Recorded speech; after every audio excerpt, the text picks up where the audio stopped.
अस्सलाम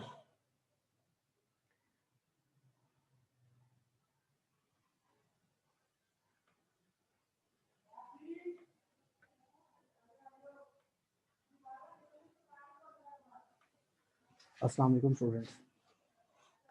स्टूडेंट्स, आज हम जो है वो ऑर्गेनिक केमिस्ट्री में रेजोनेंस इफेक्ट को कंटिन्यू करेंगे। ठीक है, हम कल रेजोनेंस इफेक्ट के बारे में पढ़ रहे थे कि रेजोनेंस इफेक्ट जो है वो किस तरह कंपाउंड की एसिडिक या बेसिक नेचर को इफेक्ट करता है। ठीक है, तो आज हम जो सबसे पहले फर्स्ट एग्जांपल को डिस्कस करने जा रहे हैं, दैट इज हमारे पास है एनिलीन, मेट्रा मेटामाइनो एनिलीन और पैरा नाइट्रो एनिलीन। इसके अलावा हम एक और कंपाउंड देखेंगे जो है सिंपल, हमारे पास साइक्लोहेक्साइल अमाइन। यहाँ पर जो है ये हमारे पास सिंपली एक कंपाउंड है साइक्लोहेक्साइल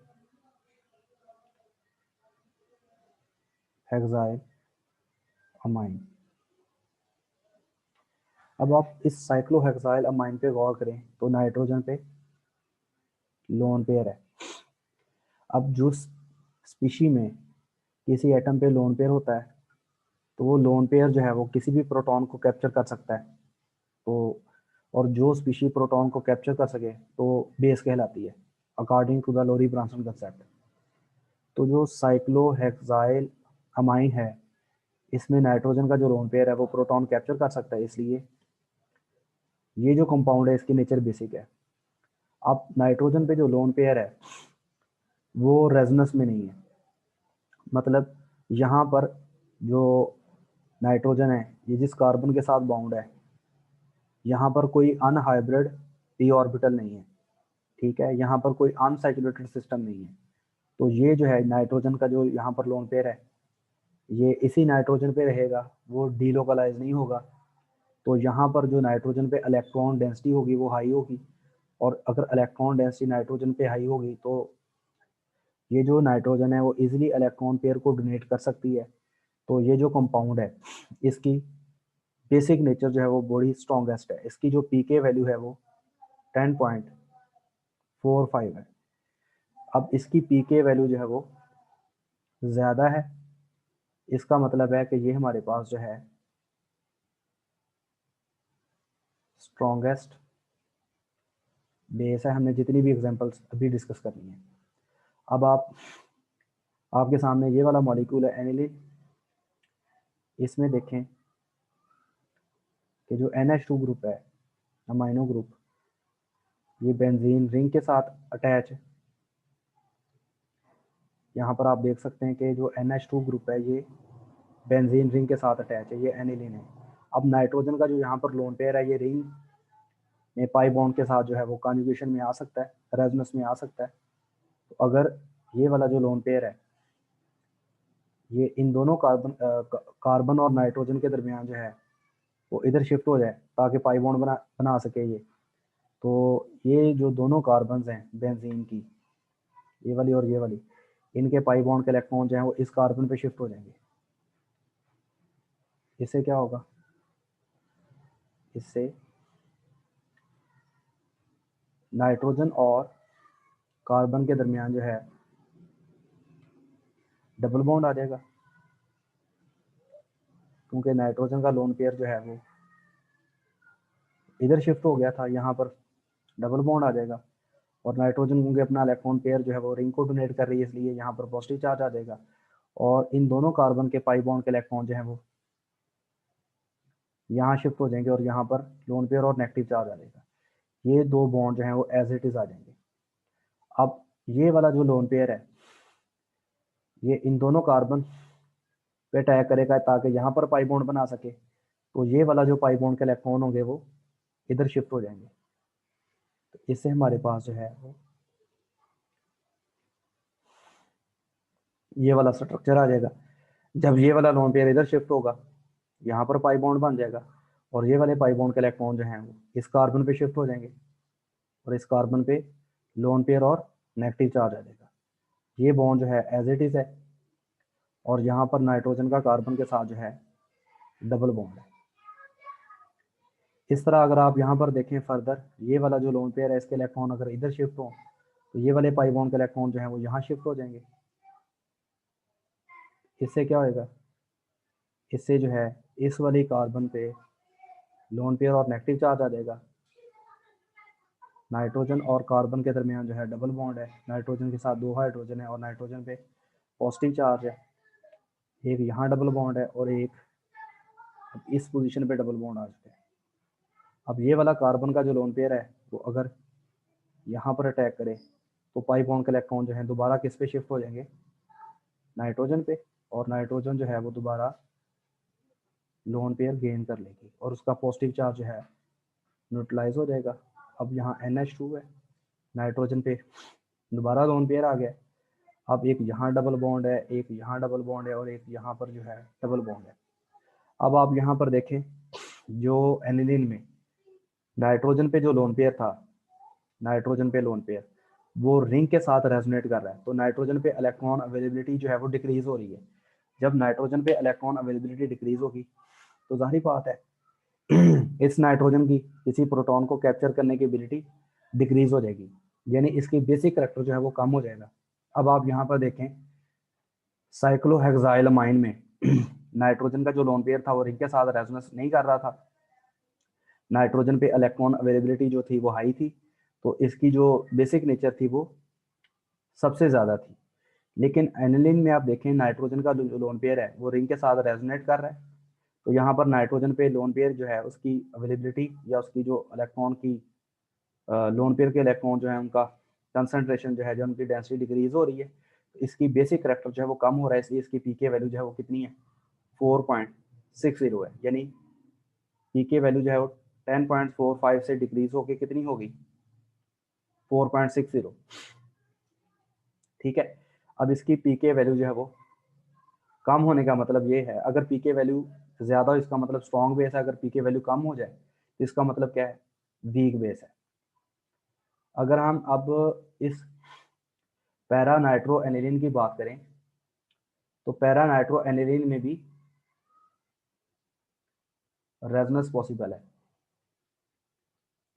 अब नाइट्रोजन पे क्या है, लोन पेयर है और ये बेंजीन रिंग में 3 अल्टरनेट डबल बॉन्ड आ जाने, double bond single bond double bond single bond और डबल बॉन्ड, और इस मेटा पोजीशन पे कौन सा ग्रुप लगा हुआ है, नाइट्रो, ये वाला नाइट्रो ग्रुप है।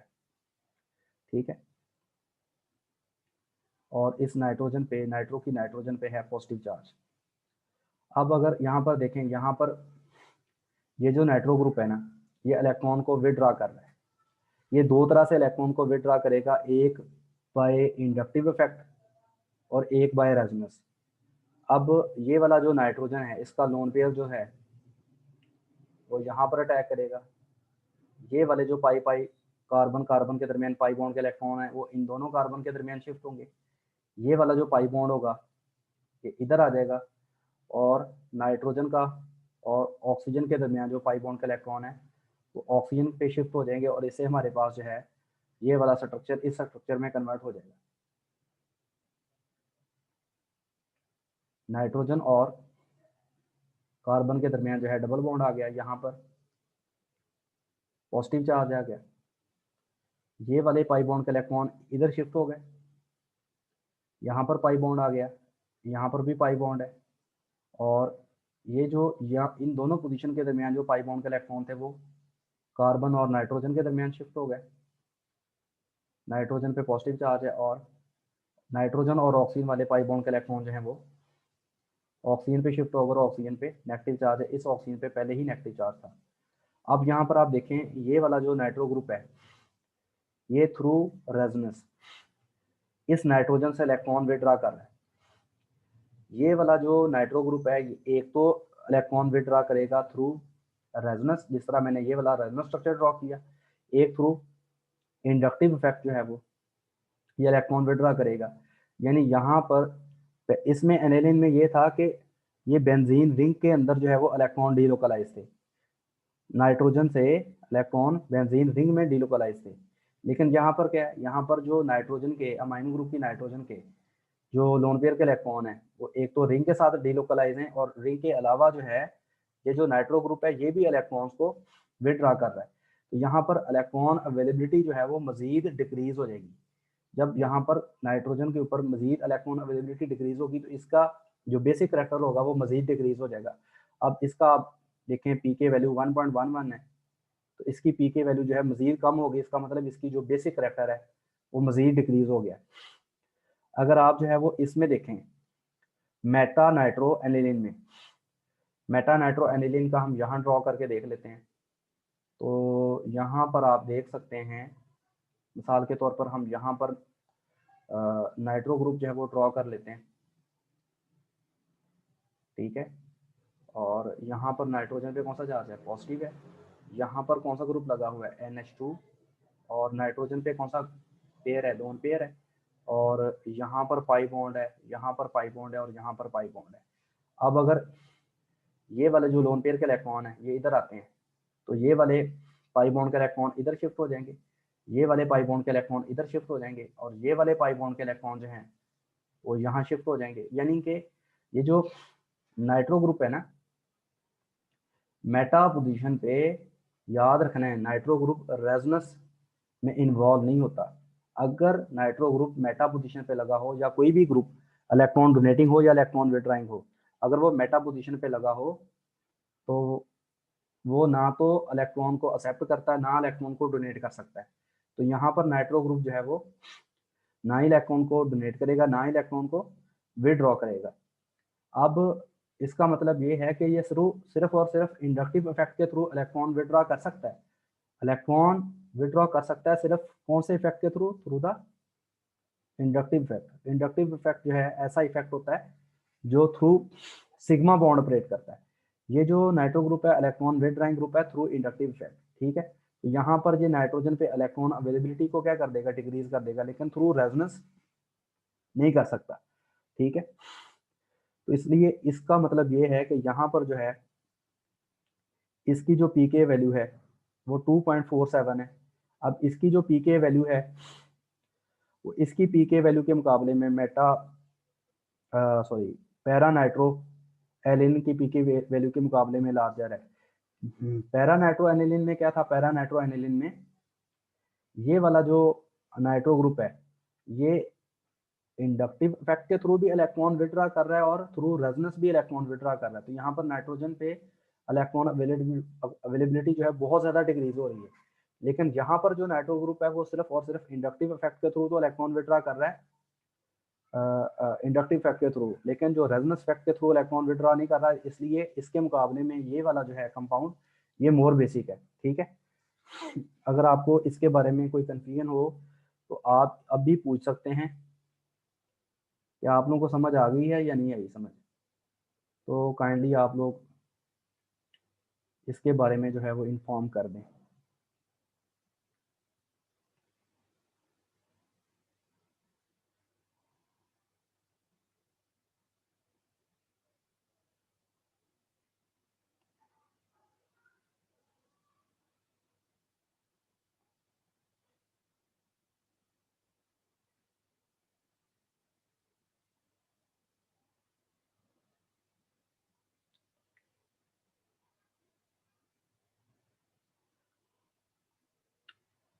किसी का कोई क्वेश्चन है वो पूछ सकता है, ठीक है। किसी का कोई क्वेश्चन नहीं है, हम नेक्स्ट मूव करते हैं। एक मिनट ज़रा, सॉरी।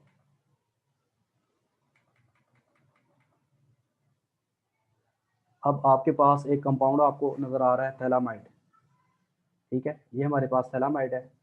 ये बेसिकली ना थैलामाइड में क्या है, ये हमारे पास बेंजीन रिंग है। इस बेंजीन रिंग के साथ एक ये कार्बोनाइल ग्रुप लगा हुआ है, एक ये वाला कार्बोनाइल ग्रुप लगा, और दोनों कार्बोनाइल ग्रुप जो है वो नाइट्रोजन के साथ बाउंड है, और नाइट्रोजन के साथ जो है एक हाइड्रोजन है। अब इस नाइट्रोजन पे लोन पेयर भी है। अब ये वाली जो हमारे पास कंपाउंड है इसमें नाइट्रोजन पे लोन पेयर जो है एज अ बेस एक्ट कर सकता है, ठीक है। लेकिन ये कंपाउंड जो है वो बहुत ही वीक बेस है, या ऑलमोस्ट ना होने के मतलब बिल्कुल भी आप कह लें कि ये वाला कंपाउंड जो है बेसिक नहीं है, क्योंकि ये वाले नाइट्रोजन का जो लोन पेयर है इस कार्बोनाइल के साथ भी रेजोनेंस में है, और ये वाला जो लोन पेयर है इस कार्बोनाइल के साथ भी रेजोनेंस में है। जब ये वाला लोन पेयर दोनों तरफ कार्बोनाइल के साथ रेजोनेंस में होगा तो यहाँ पर नाइट्रोजन पे इलेक्ट्रॉन अवेलेबिलिटी बहुत ज़्यादा डिक्रीज हो जाएगी।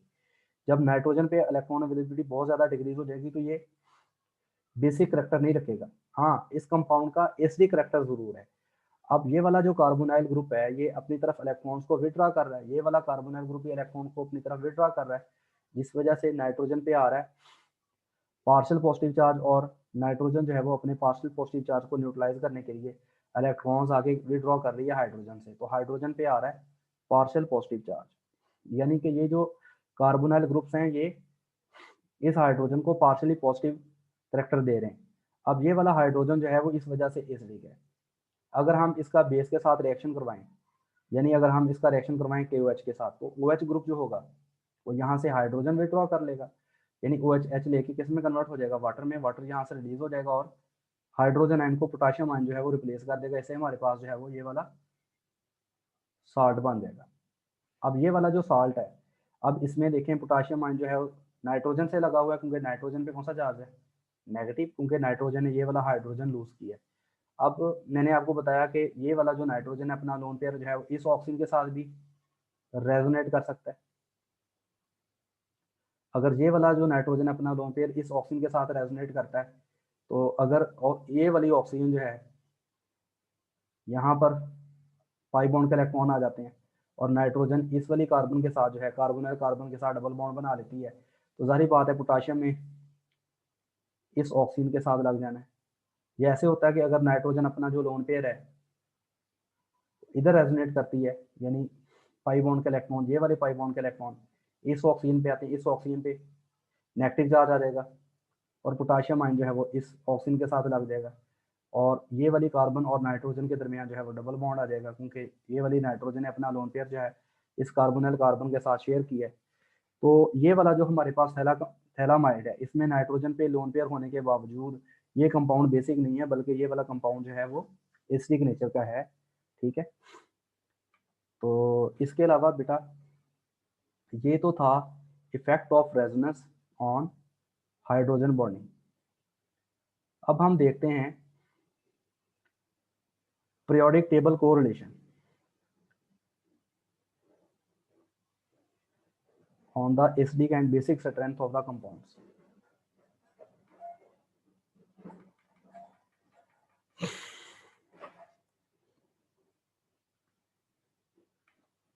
पीरियोडिक टेबल कोरिलेशन में हमने देखना है कि विद इन पीरियड और विद इन ग्रुप जो है वो एसिडिक या बेसिक करेक्टर जो है वो कैसे इफेक्ट होता है। तो सबसे पहले हम जो पीरियोडिक टेबल में सेकंड पीरियड है उसको देख उसके एलिमेंट्स को कंपेयर कर लेते हैं। जैसे कि अगर हम देखें ये हमारे पास पीरियोडिक टेबल का जो 14वां ग्रुप है उसमें जो एलिमेंट है वो कार्बन है। पीरियोडिक टेबल का जो 15वां ग्रुप है उसमें जो एलिमेंट है वो नाइट्रोजन है। पीरियोडिक टेबल का जो 16वां ग्रुप है उसमें जो एलिमेंट है वो ऑक्सीजन है। पीरियोडिक टेबल का जो 17वां ग्रुप है 17वां उसमें जो एलिमेंट है वो फ्लोरीन है। अब कार्बन का जो हाइड्राइड है वो मीथेन है। नाइट्रोजन का हाइड्राइड जो है वो अमोनिया है। अब ऑक्सीजन का हाइड्राइड जो है वो वाटर है, और फ्लोरीन का जो हाइड्राइड है वो हमारे पास HF है।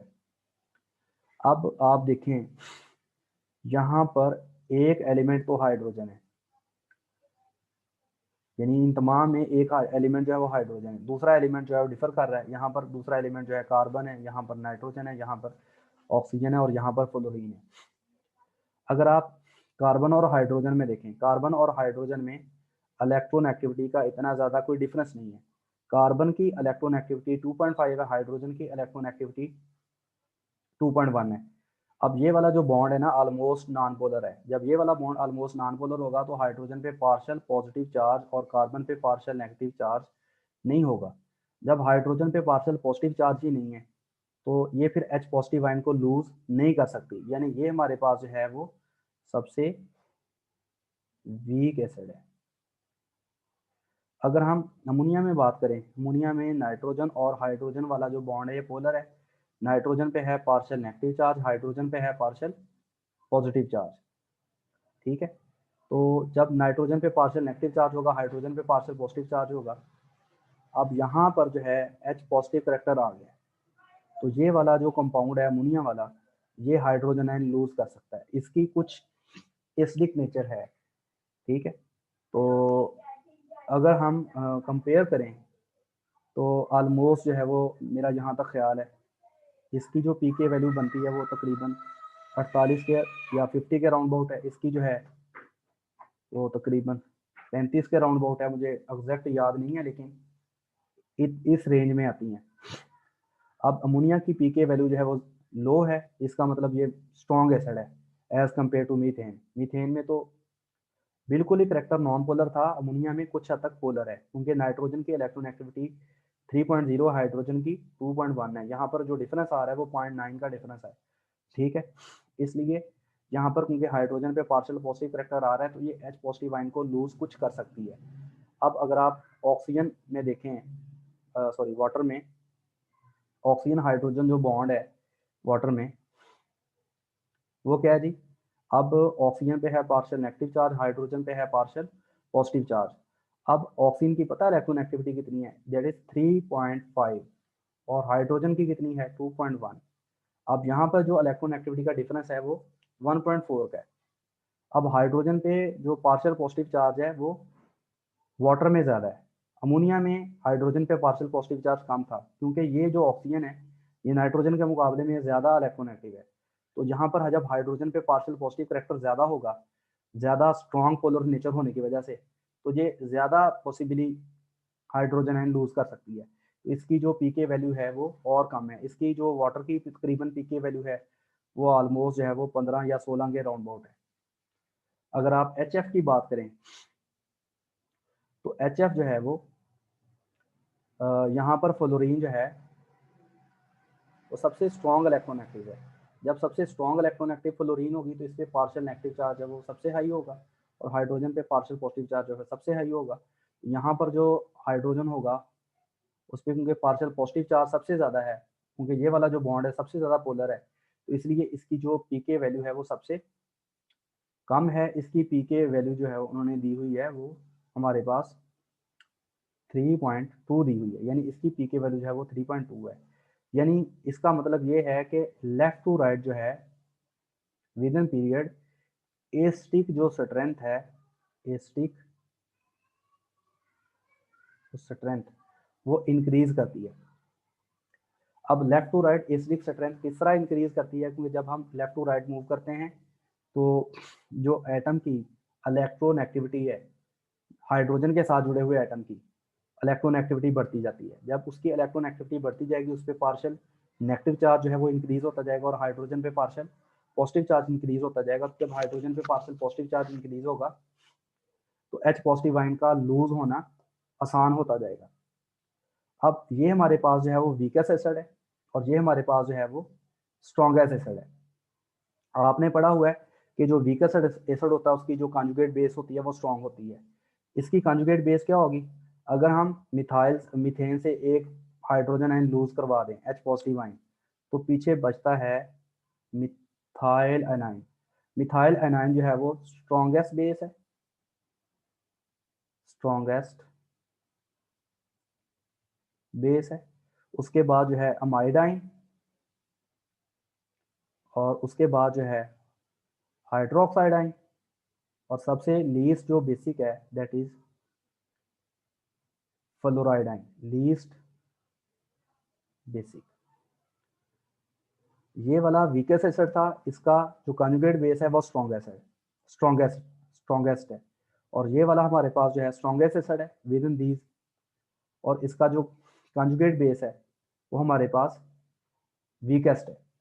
ठीक है ना, तो अगर हम अब यहाँ पर देखें, ये हमारे पास कुछ कंपाउंड नज़र आ रहे हैं। इस कंपाउंड में देखें, पहला वाला कंपाउंड जो दिया हुआ है उन्होंने दैट इज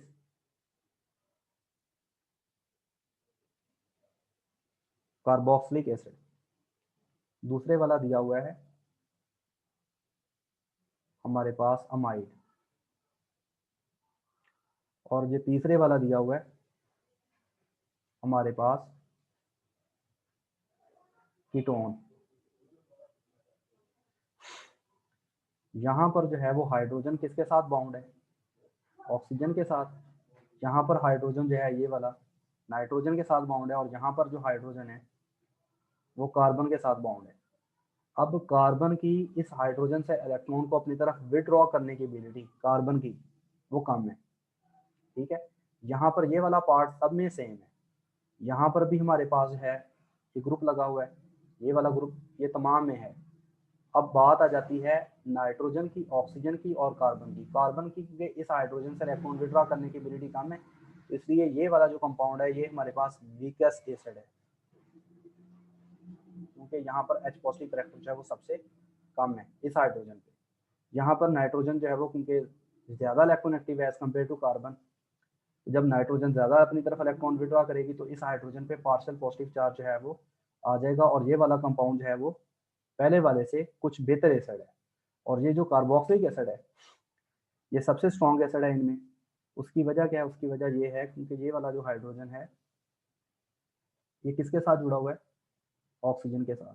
तो ऑक्सीजन की जो इलेक्ट्रोनेगेटिविटी है वो नाइट्रोजन और कार्बन के मुकाबले में सबसे ज़्यादा है, तो इधर पार्शियल नेगेटिव चार्ज सबसे हाई है, और हाइड्रोजन पे पार्शियल पॉजिटिव चार्ज सबसे हाई है, तो यहाँ से H पॉजिटिव आयन का लूज होना बहुत ज़्यादा आसान है।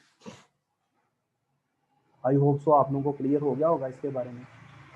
अब हम एसिड स्ट्रेंथ को देख लेते हैं विद एन पीरियड।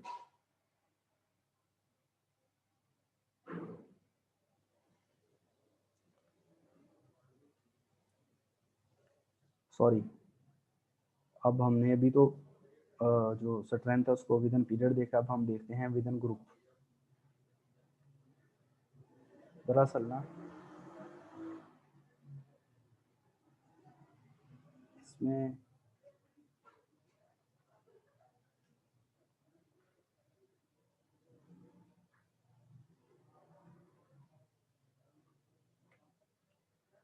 तो स्टूडेंट्स अब हम देख लेते हैं विद एन ग्रुप। तो विद एन ग्रुप में यहाँ पर उन्होंने जो दिया हुआ है वो पीरियोडिक टेबल का 17 ग्रुप है, उसमें फ्लोरीन है, क्लोरीन है, ब्रोमीन है और आयोडीन है।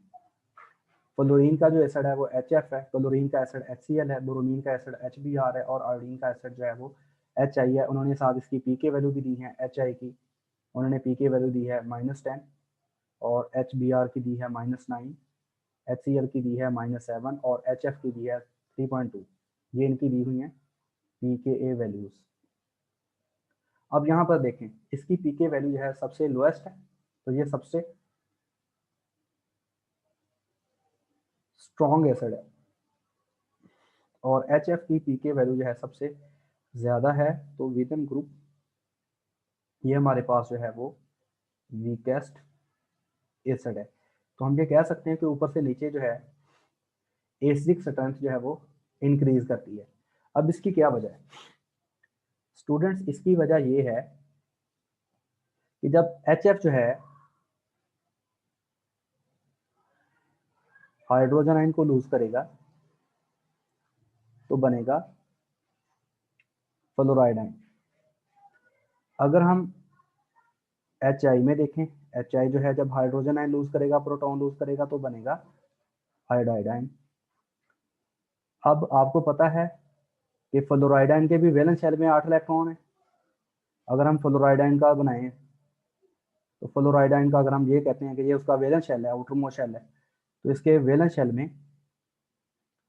8 इलेक्ट्रॉन्स हैं। ये हमारे पास फ्लोराइड आयन है वैलेंस शेल। और अगर हम आयोडाइड आयन का वैलेंस शेल ड्रॉ करें तो आयोडाइड आयन का ये वैलेंस शेल है, और इसके भी वैलेंस शेल में 8 इलेक्ट्रॉन है। अब आप यहाँ पर देखें, आप लोग सब लोगों ने 9th क्लास में पढ़ा हुआ है कि जब हम ऊपर से नीचे की तरफ मूव करते हैं तो शेल्स ऐड होते हैं, और शेल्स के ऐड होने से एटॉमिक साइज या आयनिक साइज जो है वो बढ़ता है। फ्लोराइड आयन का साइज जो है सबसे स्मॉल है, आयोडाइड आयन का जो साइज है वो सबसे लार्ज है इन तमाम में, यानी कि फ्लोराइड आयन का साइज जो है सबसे छोटा होगा, फिर क्लोराइड आयन का साइज बड़ा होगा, फिर ब्रोमाइड आयन का साइज बड़ा होगा, और सबसे ज़्यादा बड़ा साइज जो है वो आयोडाइड आयन का है। अब 8 इलेक्ट्रॉन यहाँ छोटी जगह में, यानी कि ये जो वैलेंस शेल है इसका साइज सबसे छोटा है, यहाँ पर 8 इलेक्ट्रॉन, वैलेंस शेल में 8 इलेक्ट्रॉन थोड़ी सी स्पेस में, तो जाहिर बात है थोड़ी स्पेस में अगर इलेक्ट्रॉन्स 8 इलेक्ट्रॉन मौजूद हैं तो इन इलेक्ट्रॉन पेयर के दरमियान जो रिपल्शन है वो ज़्यादा होगी। इसका मतलब है फ्लोराइड आयन जो है वो सबसे लीस्ट स्टेबल होगा या सबसे अनस्टेबल होगा। अब उस फ्लोराइड आयन की अनस्टेबिलिटी की क्या वजह है? क्योंकि यहाँ पर 8 इलेक्ट्रॉन छोटे से एरिया में है, छोटे से साइज में, ठीक है। तो यहाँ पर इलेक्ट्रॉन डेंसिटी जो है वो हाई है, हाई इलेक्ट्रॉन डेंसिटी है। ये वाला जो इलेक्ट्रॉन पेयर है वो इस इलेक्ट्रॉन पेयर के बहुत ज़्यादा पास है, और ये वाला इलेक्ट्रॉन पेयर और ये वाला इलेक्ट्रॉन पेयर, यानी 4 इलेक्ट्रॉन पेयर जो है वो एक बहुत ज़्यादा स्मॉल एरिया में फंसे हुए हैं, यहाँ पर वो एक दूसरे को रिपेल करेंगे, इसलिए फ्लोराइड आयन जो है वो अनस्टेबल होगा। जब फ्लोराइड आयन अनस्टेबल होगा तो ये स्ट्रॉन्ग बेस होगा, मतलब ये अनस्टेबल है तो इसका मतलब है जो जल्दी हाइड्रोजन के साथ मिलके HF में कन्वर्ट हो जाएगा। अनस्टेबल बेस जो है वो स्ट्रॉन्ग बेस होती है, और स्ट्रॉन्ग बेस जल्दी से प्रोटॉन कैप्चर करके इसमें कन्वर्ट हो जाएगी। स्ट्रॉन्ग बेस का मतलब ये है कि उसका जो क्रॉसबॉन्डिंग एसिड है वो वीक है। तो यहाँ पर हमारे पास जो है HF वीक एसिड है, इसकी पीके वैल्यू जो है वो सबसे ज़्यादा है 3.2। ये हमारे पास वीक एसिड क्यों है? इसकी वीक एसिड होने की लॉजिक ये है क्योंकि जब ये हाइड्रोजन आयन लूज करता है और फ्लोराइड आयन बनता है तो फ्लोराइड आयन जो है वो अनस्टेबल हमारे पास आयन है, क्योंकि इसका साइज छोटा है और यहाँ पर 8 इलेक्ट्रॉन जो हैं वो छोटे से एरिया में एक दूसरे को रिपेल करेंगे, इसलिए ये हमारे पास अनस्टेबल होगा।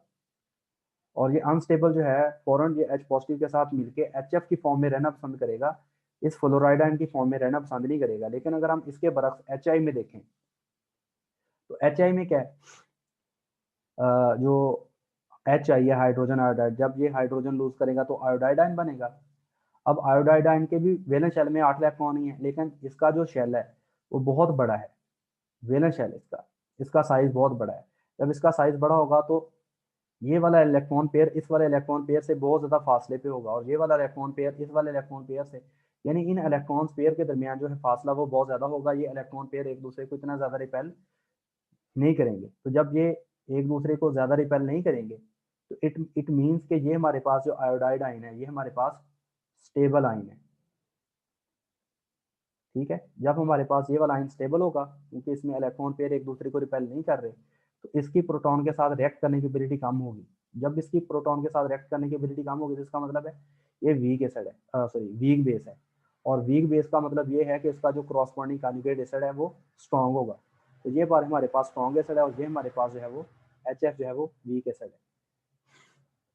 HF की वीक एसिड होने की एक और वजह भी है, यह आप लोगों ने फर्स्ट ईयर में हाइड्रोजन बॉन्डिंग वाले टॉपिक में पढ़ा हुआ है कि जो फ्लोरीन है ना उसके मॉलिक्यूल जब एक दूसरे के साथ थ्रू हाइड्रोजन बॉन्डिंग जोड़ते हैं तो वहाँ पर जो हाइड्रोजन होता है ना वो 2 फ्लोरीन के दरमियान इंट्रैप हो जाता है। ये मैं अभी आप लोगों को 2-3 मिनट रह गए हैं इसमें एक्सप्लेन करके बताता हूँ कि मेरे कहने का क्या मतलब है।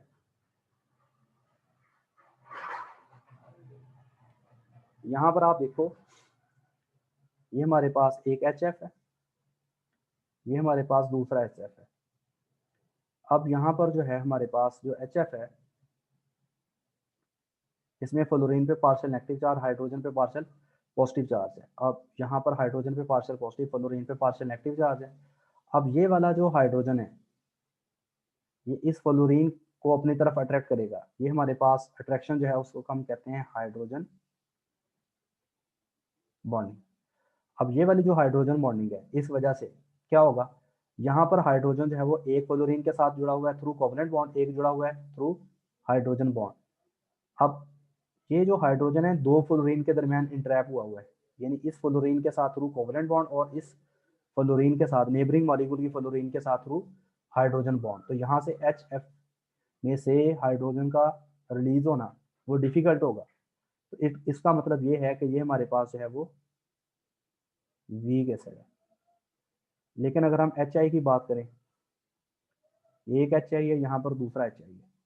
यहाँ पर हाइड्रोजन और आयोडीन के दरमियान जो है वो सादा सी डाइपोल डाइपोल फोर्स है, लेकिन कोई स्ट्रॉन्ग हाइड्रोजन बॉन्डिंग वाली फोर्स नहीं है। हाइड्रोजन बॉन्डिंग जो है वो पार्शियल पॉजिटिव हाइड्रोजन और हाईली इलेक्ट्रोनेगेटिव एटम के दरमियान होती है। तो iodine is not highly electronegative, ये सादा सी फोर्स होगी, सिंपल डाइपोल डाइपोल फोर्स होगी। यहाँ पर तो आयोडीन जो है वो इसके साथ हाइड्रोजन जो है वो कोवलेंट बॉन्ड के जरिए जुड़ा है, लेकिन इस आयोडीन के साथ जो है वो हाइड्रोजन बॉन्ड के जरिए नहीं जुड़ा हुआ। तो यहाँ से हाइड्रोजन का रिलीज होना वो इजी होगा, तो इसलिए ये वाला जो एसिड है हमारे पास स्ट्रॉन्ग है। ठीक है, तो इंशाल्लाह बाकी अगर किसी का कोई क्वेश्चन है वो पूछ ले। हमारे पास एग्जैक्ट 3 मिनट से 10 मिनट 10 सेकंड थोड़े हैं, यानी पौने 3 मिनट रह गए हैं। तो अगर आप किसी का कोई क्वेश्चन हो वो पूछ ले।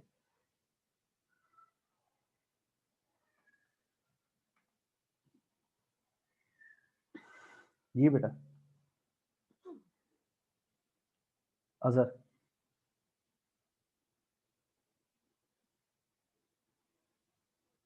अजहर को मैंने अलाउ किया कि वो अनम्यूट कर ले, लेकिन वो उसने अभी तक अनम्यूट नहीं किया। हेलो। अगर हम इलेक्ट्रोनेगेटिविटी का बिहेवियर देखें। क्या कह रहे हो? जी सर। सर अगर हम इलेक्ट्रोनेगेटिविटी का बिहेवियर देखें तो फिर वो स्ट्रॉन्गेस्ट होता है। कौन सा? इलेक्ट्रोनेगेटिविटी HF फ्लोरीन के हिसाब से ज्यादा है। हाँ, वो मीथेन, अमोनिया और वाटर में सबसे ज्यादा है, लेकिन HF, HCl, HBr, HI में सबसे वो कम है। हम कंपेयर किस किस को कर रहे हैं वो भी देखना पड़ेगा। अगर ठीक है मिसाल के सर। तौर पर मैं अपने आप को कंपेयर करूं फ्रॉम से और नमरूद से और क्या उसका नाम है 3-4 और लोगों से, तो मैं तो बड़ा नेक हूँ। लेकिन मैं जी अगर सर। अपने आप को कंपेयर करना शुरू कर दूं किसी अल्लाह के नेक बंदों से, तो मैं तो सबसे गंदा बंदा हूँ। तो डिपेंड करता है ना, देख कंपेयर किसे कर रहे हैं। जी सर। ठीक है, थैंक यू। ठीक है। ओके जी, अस्सलाम वालेकुम। अगली क्लास जो है वो 8:40 पे स्टार्ट होगी इंशाल्लाह। Thank you for all.